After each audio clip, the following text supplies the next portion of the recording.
Hello, hello. It's been a minute since the last video, which I again apologize. But I'm aware there is no game audio. This is just a commentary. But I just I want to talk about some things regarding like video games and media wise. So, I recently played the Modern Warfare 3 campaign, so I want to talk about Modern Warfare 3, my honest thoughts about it.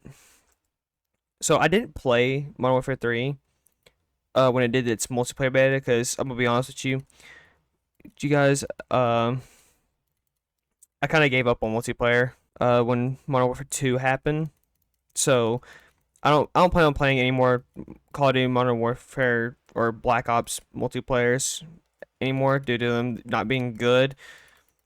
A lot of people say uh that it's not the same. It's literally just a copy and paste, just different movement and shit. That's about it, really. I know a lot of people, especially some of my close friends, are going to be like, well, it's a new Call of Duty. They're going to change up some things. Nothing feels changed about it, though. Sure, they brought back some of the old movement, but that doesn't change anything. It's still the same multiplayer that we've been getting the past decade now, or actually, no, not decade, couple years now. In my opinion, the last good uh, Call of Duty was in the Modern Warfare 2019. And because that game was so good before it did its whole Cold War collab. I do miss playing it. It's somewhat unplayable now due to not getting any more updates. Warzone's dog shit, all that nonsense, really. But I played the campaign. It was pretty good. To I mean, it wasn't pretty good actually. It had its moments. I'm gonna say that it had its moments where like it had a good like mission. I did have a favorite mission, which is Frozen Tundra, but I felt like completely rushed. The though like the visuals were pretty good. The cinematics were pretty good. Story was janky as fuck though. Dialogue was decent at best. It just felt like super rushed because like it hasn't even been a year. Well, I mean it has now, but whenever they first started working on it and announced it, and like they announced the release date, it wasn't even a year before Modern Warfare 2 was released yet. It was still like a couple months away, even because that's how I knew it was like hella rushed. Also, be aware that this video does contain spoilers for the campaign, so if you haven't played it yet, please either mute the video or click off. I'm not only going to be talking about Modern Warfare 3 though in this video. I'm going to be talking about like other games that I've like seen gameplay of and my personal opinions on them. I'm trying to find a word to say like describe Modern Warfare 3 because it wasn't great. A lot of people though say it was the worst. It's the worst Call of Duty campaign yet. I kind of disagree with that. Like Moist Critical said that, and that's the only thing I disagreed with him on about being the worst. I still think Vanguard was by far the worst. I'm not a big fan of really any like World War II style Call of Duties. I was never a fan of them personally because it's not something I would play. I like modern based stuff.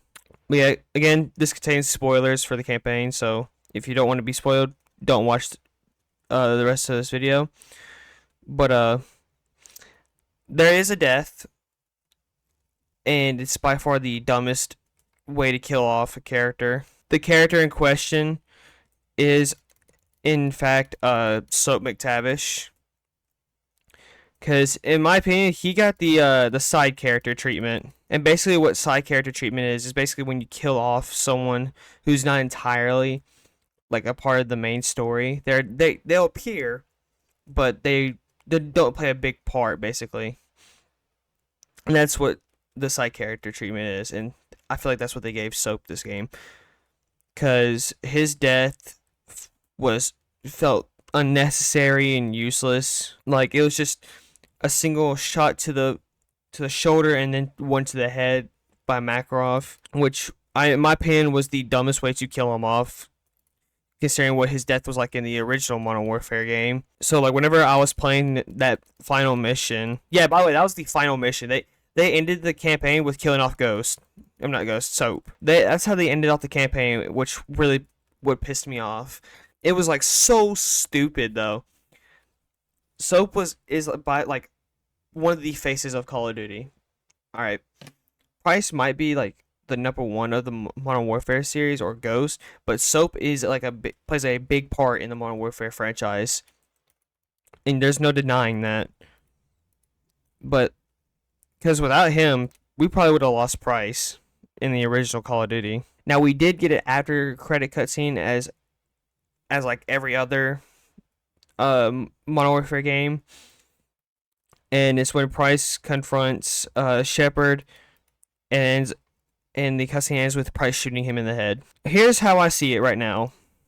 Considering that in the original Modern Warfare 3, Soap died to Makarov, and he dies to him again in this version, it was always a meant to be scenario no matter what, which I think is still dumb because it's a reboot. You can give characters a second chance. Since Ghost is in this game and he dies to Shepard, with Shepard gone, does that mean Ghost is safe? We don't know. But like take Gas for example. He originally dies in the very first game, like Modern Warfare game. Now he's made it up to Modern Warfare 3 in the reboots. I'd give it a solid 6. They have a chance to redo the campaign, in my opinion, or at least like the finale of it, because again, it felt rushed. They still have some time to like redo the mission, like make it to where Soap's death actually means something, or just don't kill him off at all. But that's my personal opinion about the campaign. It's a 6 out of 10. Not entirely bad, but definitely could have been done better. Is like I said, multiplayer, I don't plan on playing it at all. It feels useless to even give it a chance anymore. Because I already know that after the first like week or two of launch, they're gonna go right back to their collaborations with stupid stuff and shitty updates that don't even like help the game look better at all. I don't know really what to say about multiplayer. I just know it's gonna be dog shit, and the people that are saying it's gonna be great are gonna be the same ones that are gonna be complaining about it later down the road. Now, they're doing something different with this Modern Warfare game, and that's zombies. So everyone knows that the Modern Warfare franchise never really had a zombies mode because that was more of a Black Ops thing. Whenever I saw that they're adding zombies to Modern Warfare 3, I'm like, oh, I wonder how this is gonna look. It's DMZ zombies, but a lot of people say it's gonna be bad. Personally, I don't think so. I'm gonna give it a chance whenever it comes out, because I bought the game obviously because if I didn't I wouldn't be able to get to play the campaign. I'm gonna give it me and some of my friends are gonna give it a shot and see if it's actually worth it. And if not, it depicts on whether or not we keep the game installed. But basically, as far as I know, DMZ Zombies is PvE. There are going to be other players that you can help around. They can't kill you, which honestly I'm kind of glad that they can't, because then that definitely wouldn't make it fun.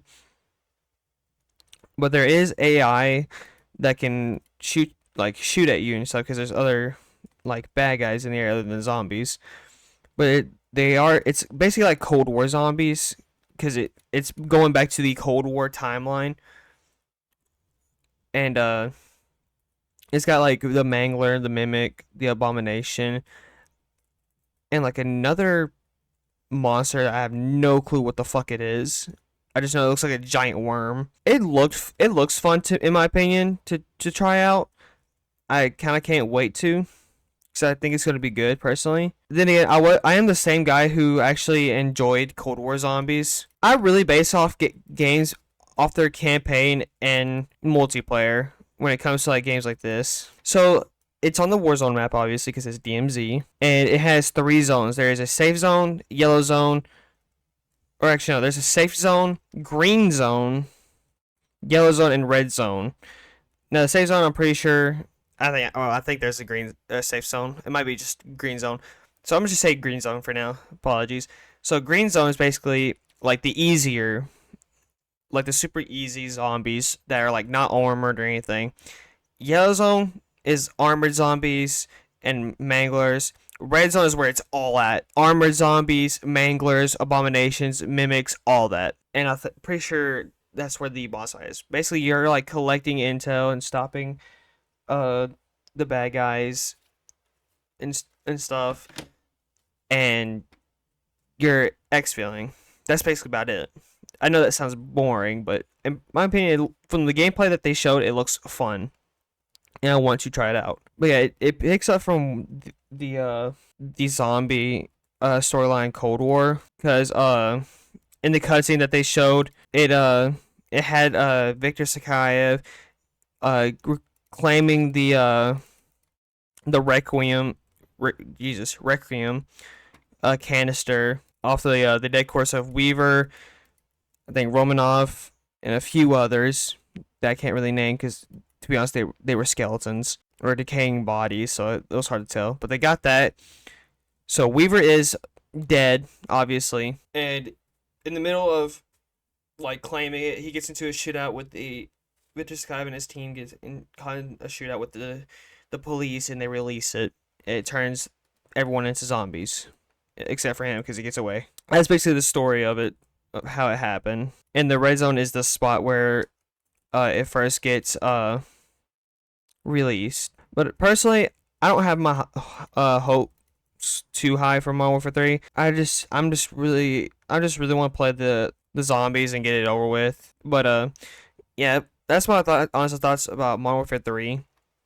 Like I said, I don't expect me to get a review on multiplayer because I do not plan on playing it anytime soon. Next topic is the FNaf movie.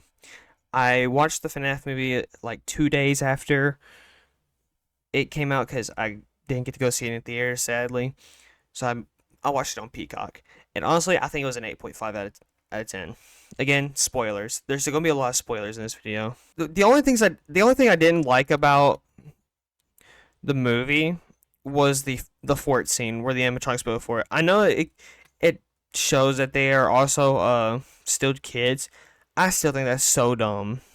It was like it was a stupid scene. No matter how many times someone like tells me about it, I do not care.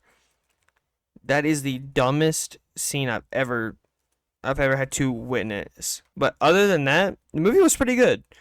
Matthew Lillard played a great William Afton. Can't wait to see him in the next 2 movies. Josh Hutcherson as Mike Schmidt. He played it pretty good. The acting was pretty good as well. It's like probably the best like movie I've seen that was based on a video game. Like that was live action. Because most live action video games do not turn out well, whether there be a movie or show.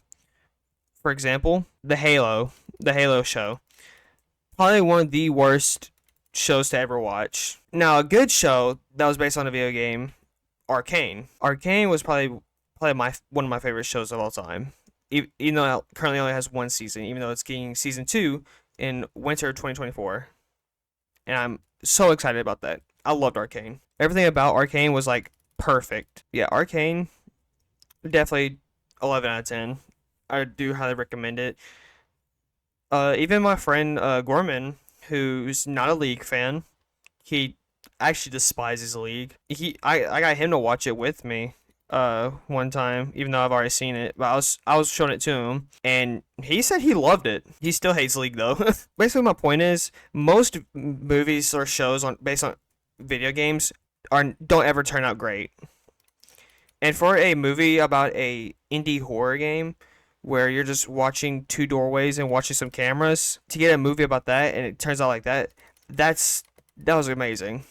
I loved it. The only thing I just didn't like, which is the reason why it's not 10, is the whole furniture scene where they built a fucking fort. It was kind of dumb. Game of the year. I've been asking me and some of my friends, like, what do we think is going to be game of the year? Personally, I think it's up to maybe 2 games. And that's Baldur's Gate 3 and Spider-Man 2. It's gonna be one of those games. It's got to be only one of those two games. A lot of people say Liza P, even though I never heard of it until someone told me about it. I just think it's only up to those two games. But we are supposed to be supposedly getting a Arkham Origins remaster in December, and I'm kind of excited because I'm a Batman fan personally. I like the Batman games more than the Spider-Man games, but that's just me. Like the Spider games are pretty good. All right, I've seen gameplay on Spider-Man 2, and it looks like peak. Not gonna lie, it's peak. But I'm still gonna be personally a Batman Arkham fan. My honest opinion on like game of the year is gonna be Baldur's Gate 3 or Spider-Man. That's really about it. But I can't really think of anything else to talk about. But so this has just been the talking uh video about just my honest opinions about the recent stuff that I've either experienced or heard of. Now, by the time this video comes out, I'll be currently working on editing the second part to Resident Evil 7. By the way, I am so sorry again for not uploading a lot. I've been working and doing a lot of other stuff. But I can assure you Resident Evil 7 Part 2 is coming out tomorrow. I'm going to start on it today and get it up by tomorrow. That is a guarantee. I'm not doing anything else until I do that. But with that being said, I hope you guys enjoyed, and I'll see you all very soon.